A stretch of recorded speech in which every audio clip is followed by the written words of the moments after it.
Continuamos en Escritorio Local y lo hacemos para acercarnos a los últimos datos que hemos conocido del paro a través de esas cifras publicadas por el Ministerio de Empleo y Seguridad Social, pero también para hablar de reivindicaciones, manifestaciones. Han sido semanas convulsas en esto de reivindicar y además hemos visto diferentes manifestaciones que han recorrido la ciudad, muchas voces hablando de pensiones, hablando de empleo, hablando de brecha salarial. También tenemos que hablar de iniciativas en materia de empleo y qué mejor que hacerlo con Ángel Citores, que de nuevo está con nosotros, secretario general de Comisiones Obreras en nuestra provincia. Ángel, muy buenas noches. Buenas noches. Gracias por estar de nuevo en Canal 54, con esta cita obligada de cada comienzo de mes para repasar cifras, para repasar datos. Yo sé que cada mes me suele decir Ángel Citores cuando se pasa por aquí, bueno, no soy mucho de cifras, no soy mucho de datos, porque me gusta más, ¿no?, analizar la realidad precisamente tal y como sucede y no centrándonos únicamente en estas cifras, pero lo cierto es que tenemos que hablar de una nueva disminución del número de parados inscritos en las oficinas de empleo y un descenso importante en este caso, ¿no? Bueno, yo creo que hay un descenso importante. Hay 685 parados menos, eso quiere decir que hay 685 personas menos en el desempleo.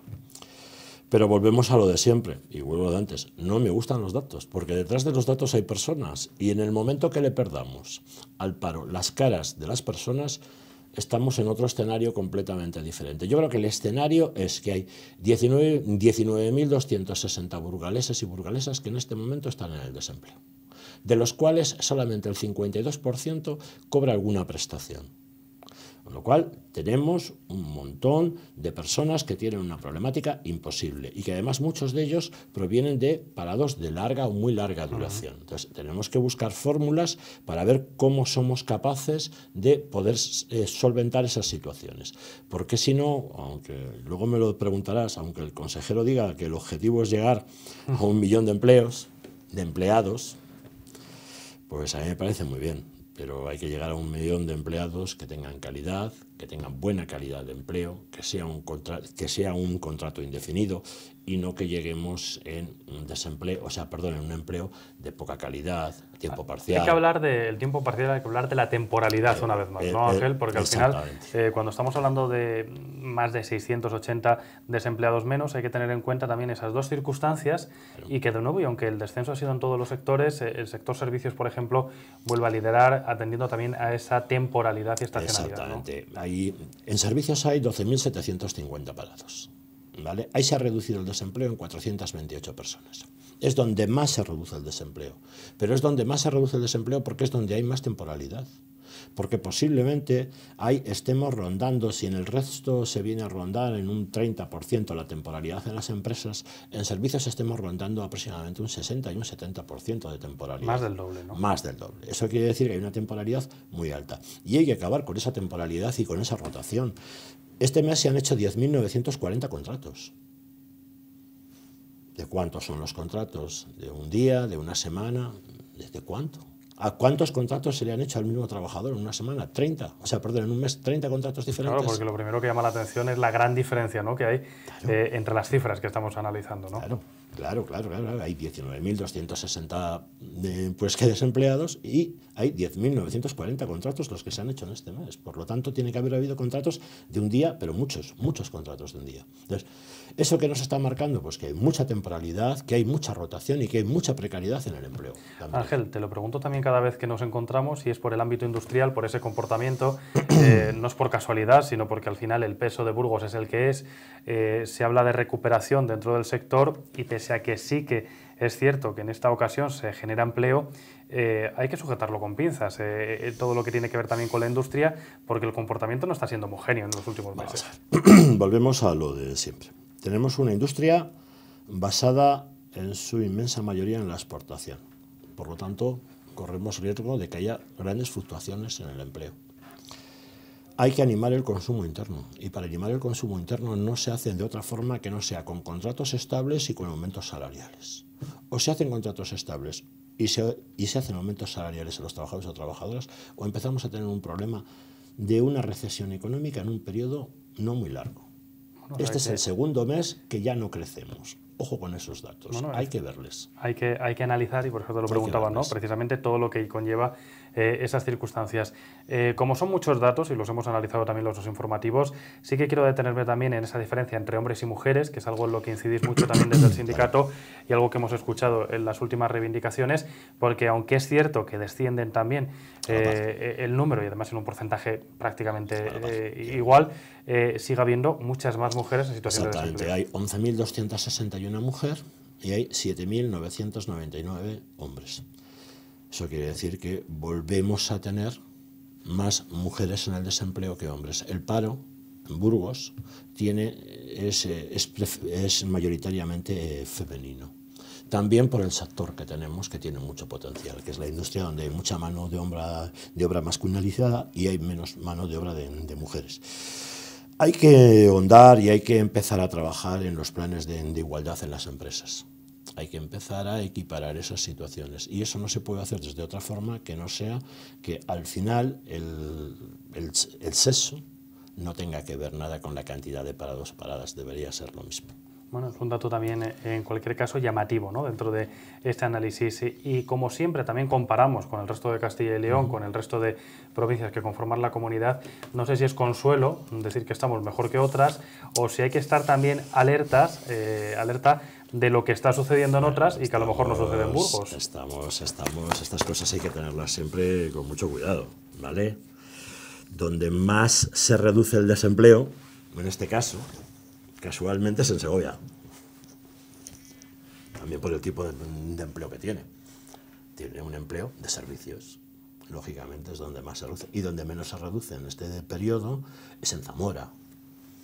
No es porque tenga industria Zamora, sino porque la cosecha viene como viene, su economía está basada principalmente en la agricultura y eso hace que las contrataciones... Volvemos a hablar del momento del año en el que nos encontramos, ¿no? Claro. Entonces tenemos que ver un poco una comunidad, es eso, claro, ya si vemos la tasa interanual, donde más se reduce el paro es en en Soria. También por su tipo de actividad, por su tipo de provincia y por lo que tiene.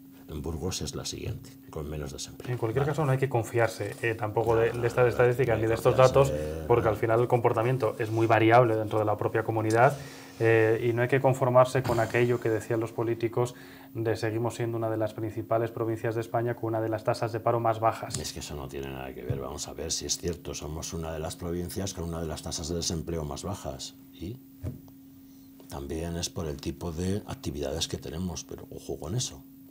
Ojalá sigamos siendo la provincia con menos desempleo, pero además también es importante porque también, y nos tenemos que empezar a preocupar, es porque estamos perdiendo población de una manera muy seria. Y a este paso, en un periodo no muy largo, igual empezamos a tener problemas para que ciertas industrias encuentren mano de obra aquí. Y eso también es un problema muy serio, ¿eh? Es otra realidad, ¿no?, de los datos. Hay que acercarse. También tenemos que ver un poco cómo somos capaces de que la gente joven se quede en nuestro territorio y no se vaya. Y eso ahí sí que no hay recetas mágicas. Yo creo que la primera receta mágica para que la gente joven no se vaya es que haya un empleo de calidad, que haya unos salarios que les permitan vivir y que les den unas buenas condiciones de vida. Si eso lo tenemos, junto a la industria que tenemos, podremos seguir creciendo.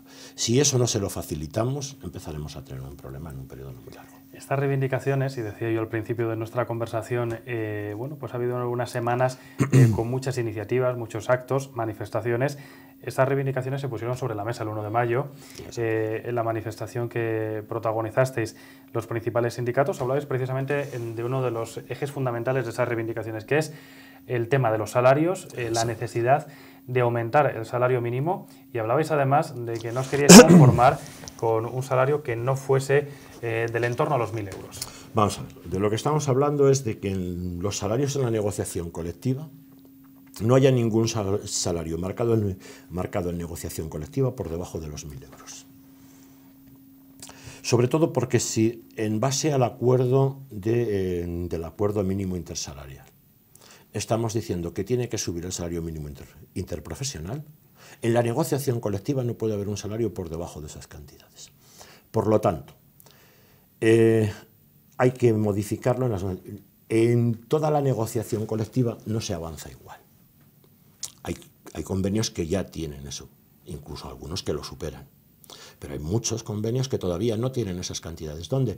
Pues principalmente los convenios, o bien de los sectores nuevos que están naciendo ahora, que son sectores muy precarizados, con muy poca actividad sindical, con muy poca todavía fuerza de negociación colectiva, o aquellos convenios colectivos que tienen muy poca fuerza porque son sectores muy pequeños. Esos trabajadores, y además que son trabajadores principalmente de pequeñas y muy pequeñas empresas, hay que pelear para que esos trabajadores también tengan un salario mínimo, eso, que el salario mínimo marcado en convenio nunca esté por debajo de los 1.000 euros. ¿Cómo se va a conseguir esta pretensión? Pues, porque ya lo decíais, negociando. La negociación está en un primer paso, pero hay más iniciativas, hay manifestaciones, incluso se hablaba, unido también a otras reivindicaciones, de la posibilidad de una huelga general. O negociando o a través de movilizaciones. Si aquí aquí los objetivos siempre se han conseguido igual. O negociando o movilizando. Si se puede conseguir negociando, mejor, pero si hay que hacerlo movilizando, pues también, pues vamos a movilizar, claro que sí. Y vamos a empezar ahora, vamos a seguir con las movilizaciones. Tenemos una convocada el día 16 de pensionistas, que volvemos a convocar, y tenemos convocada otra el día 22, que también tiene que ver con el tema de la negociación colectiva. Va a haber movilizaciones, todas las necesarias. Y al final, Ángel, es que una circunstancia, un caso va ligado al otro, ¿no? Porque hablabas de pensiones y hay que hablar de cotizaciones, hay que hablar de salarios para poder garantizarlas en el futuro, que es otra de las cuestiones que se ponían de manifiesto, ¿no? Ese 1 de mayo. Exactamente. Ya es difícil, si no hay salarios más altos, en un periodo volveremos a tener problemas en este parche que ha hecho el gobierno de 1, 2 años, pero ¿y después qué va a pasar? Y cuando nos dicen que se van a garantizar las pensiones mínimas que al menos crezcan con el IPC, nos lo garantizan para siempre. Es un parche de ahora por unos tiempos y luego ya veremos. Para que pueda haber unas pensiones de calidad tiene que haber unos salarios de calidad. Y con unos salarios de calidad se podrá volver a llenar las arcas de la seguridad social, volveremos a evitar el déficit, que es el gran problema. Porque claro, esta solución temporal que se da a los pensionistas hoy es una solución temporal para los pensionistas de hoy, pero no para los pensionistas del futuro. Y que a nadie se le olvide que es que esto es salario desde el primer día. Las pensiones es un salario que el trabajador ha pagado en especies para recibir cuando se jubila, pero que lo pagan los trabajadores que están hoy. Y los trabajadores que están hoy también están pagando la pensión de lo que debe ser su pensión en el futuro. Y por lo tanto aquí no queda más remedio de que hacer un pacto. Y yo oí a alguien criticar el pacto de Toledo. Mira, sobre pensiones o hay pacto o hay quiebra. O hay acuerdo de todos o hay quiebra. Porque con esto no se puede jugar. Y en esto tiene que haber responsabilidad, ¿eh? En esto no vale hacer populismos y decir lo que a uno le viene en gana porque le ha venido en gana. En esto hay que hacer un ejercicio de responsabilidad porque estamos jugando con la cartera y con las pesetas de todos. Y es una cosa muy seria. Es tan serio como que quien está ahí tiene que garantizar las pensiones a los 40 años, dentro de 40 años a los trabajadores que hoy están trabajando. De hecho, y desde Comisiones Obreras, en este sentido, Ángel, habláis de la viabilidad del sistema, que es algo que se ponía en tela de juicio, ¿no? Al final tenemos un sistema que puede ser viable. Es viable. Y además insistís en que se debe a decisiones políticas, es decir, que hay que adoptar una decisión para que se garantice esa viabilidad, pero no solo ahora, sino también en el futuro. Claro, por eso decimos que hay que buscar un pacto, hay que llegar a un acuerdo de todas las fuerzas políticas y de las fuerzas sociales de los que llenamos la caja, que no somos otros que los trabajadores y los empresarios, para salvar la viabilidad del sistema. Aquí no vale que alguien diga, oye, es que yo me quiero jubilar a los 60 años. Me parece maravilloso, y yo también. Pero la realidad es que no. La realidad es que hoy se empieza a trabajar más tarde y por lo tanto la jubilación tiene que ser más tarde. Para eso se llega en el año 2011 a un acuerdo de viabilidad. Y gracias a ese acuerdo se sigue avanzando para que hoy hayamos superado la crisis como la hemos superado. Como con un superávit que había en la seguridad social que se ha gastado. Eso es cierto. Y ahora hay que volverlo a llenar, porque ahora ya estamos creciendo desde el año 2014, estamos creciendo al 2,8%, al 3%. Por lo tanto, ya se puede volver a llenar la caja. ¿Por qué no se llena? Porque los salarios han caído el 22%. Los salarios que menos ganas han caído el 22%. Ya se llenó una vez, se puede volver a llenar. Claro, ¿no? hombre, Es esa conclusión a la que queréis llegar claro. con todo esto. ¿Qué problema hay con la plataforma de la Coordinadora para la Defensa de las Pensiones, Ángel? Bueno, si es que ha habido alguno, porque se han visto discrepancias o tiranteces en algún momento. No separan cuestiones importantes. La primera, No sabemos, bueno, sí sabemos quién está detrás de la plataforma, pero que lo digan ellos. Porque a veces las balderas, que tanto odio parece que generan, clarifican quién va detrás de la bandera, quién va detrás de la pancarta y lo que dice la pancarta. Hacer un mensaje así, tan genérico, tan populista, no clarifica quién está detrás de la pancarta. Y en estas cosas hay que ser honrados. Hay que decir quién está detrás de la pancarta. Y con eso se arreglarían muchas cosas y llegaríamos a muchos acuerdos. Hay acuerdos con muchas plataformas y se va de forma conjunta en muchas ciudades. Aquí, de momento, es muy difícil el acuerdo. ¿No es una lástima al final que no exista ese acuerdo o que no exista esa unión? Porque al final se está hablando de garantizar pensiones y al final Ya, se está viendo cómo hay manifestaciones, movimientos. Nosotros no vamos a hacer una guerra de banderas. Nosotros siempre decimos que vamos nosotros con lo que somos y con lo que representamos. Allá donde nos dejan ir con lo que somos y con lo que representamos, ya sabemos que son los tiempos de darle el tiro al pianista, en este caso al sindicalista. Es lo que toca, pero bueno, eso lo superaremos, eso no es ningún problema. Lo que es un problema es que hay que ser honrados con quien te sigue detrás para decirle quién encabeza las cosas. Es una cosa así de sencilla. La nuestra es muy sencillo, porque quien dice quién va detrás de la pancarta es quien lleva la bandera. En este caso, comisiones y UGT, o quien nos acompañe, que hay asociaciones o no sé qué que nos acompañan en estas cosas. Digan quién son, si no hay más problema que ese. No sé qué miedo hay en decir a qué organización pertenece cada uno que lleva la pancarta y quién pide los permisos para las concentraciones. Es así de sencillo. Y con eso se clarifican las cosas y seguramente que la negociación sea mucho más fácil. Ángel, y no se engaña a los ciudadanos. Esta misma semana el consejero de Empleo ha participado en Burgos en un acto al que antes hacías alusión. Una nueva fórmula que ha buscado la Consejería de Empleo en este caso. Se llaman reuniones de gobierno abierto, una definición similar en todo caso, y en la que se invita a la ciudadanía a través de organizaciones, sindicatos, organizaciones de diferente índole a que propongan y a que analicen también, ¿no?, la situación. El acto se desarrollaba en el Salón Rojo del Teatro Principal. Cuéntanos un poquito, en tu opinión, cómo fue esta experiencia, por lo que pudiste vivir y lo que allí se pudo poner sobre la mesa. A mí la verdad es que el formato me gustó. Un formato de consejo abierto, donde cada uno puede decir lo que quiera referente a este tema y donde cada uno puede analizar el empleo, porque estábamos hablando de empleo, la situación de la ciudad y en este caso de la provincia, porque había gente de Miranda, y la realidad que cada uno ve o cómo la ve. Por lo tanto, es un modelo válido, es un modelo democrático, es un modelo de transmisión hacia los gobernantes de lo que estamos viendo. Yo creo que cada uno contamos un poquito nuestro punto de vista, desde las organizaciones empresariales, nosotros desde las organizaciones sindicales, desde las asociaciones de la discapacidad, desde el mundo rural. Yo creo que fue algo enriquecedor y diverso. A mí el formato me gustó, me parece una forma buena para poder hacer cosas y yo recomendaría que los ayuntamientos también hiciesen una cosita así, estaría muy bien. Bueno, que se extrapolase, ¿no?, en este caso al localismo. Ángel, dos cuestiones clave que dijo el consejero, una a la que antes hacías alusión, el 1 millón de ocupados en la comunidad en apenas año y medio, porque hablaba de ese horizonte del año 2020, y por otro destacaba la necesidad de que ese empleo que se cree sea de calidad y con derechos. Es algo que remarcó mucho. ¿Cómo hay que valorar también esas palabras del consejero? Yo las valoro positivamente, aunque ojalá llegásemos al 1 millón de empleo.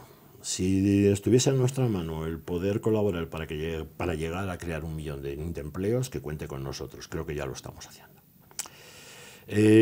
Referente a las palabras de respuesta del consejero, yo estoy de acuerdo con él en que hay que crear empleo, en que el empleo tiene que ser de calidad, y dentro el consejero dijo que había que subir salarios, y yo creo que esta vez estoy de acuerdo con el consejero. Hay que subir salarios lo antes posible para fomentar el empleo y para fomentar el consumo, que es importante en nuestra comunidad. Se trata de llegar a ese horizonte, pero no de cualquier manera, ¿no? Al final es la otra interpretación, ¿no?, que hay que hacer de esas palabras. Exactamente. No nos vale 1 millón de empleos de cualquier clase. Nos vale 1 millón de empleos donde el empleo sea de carácter indefinido. Nos vale 1 millón de empleos donde los empleos sean de jornada completa, salvo que el trabajador decida por sus circunstancias personales o familiares reducir su jornada, y nos vale que sean unos empleos con un salario digno, que se pueda vivir. Es que hoy tenemos a mucha gente que con el salario que cobra no puede vivir. Yo mismo soy un trabajador milurista.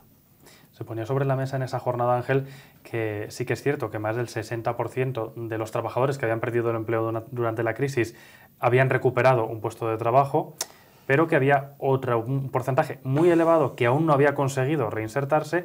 Y además se hablaba también precisamente de esas condiciones, ¿no?, en las que uno se había incorporado. Claro. Imagino que son también datos que preocupan y que se pusieron sobre la mesa. Claro, por eso yo te decía que el 22% de los asalariados han perdido, todavía no llegan a recuperar el 10% de lo que han perdido en la crisis. El salario que han perdido en la crisis es una auténtica...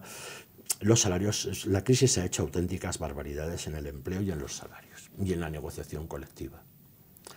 No, esto no es una casualidad, esto se hizo con toda la idea, se rebajaron salarios, se rebajaron condiciones laborales con un objetivo, el de aumentar la productividad para la exportación. Bueno, ahí están las consecuencias, ¿no? Hoy son estas las consecuencias. Ángel, gracias por estar una vez más con nosotros. A Vamos a estar muy pendientes de todo lo que suceda también durante las próximas semanas y, por supuesto, de ese movimiento y ese pulso que sigue en la calle y que, como bien nos decía Ángel, va a seguir también con 2 citas durante los próximos días. Muchísimas gracias. Nosotros continuamos.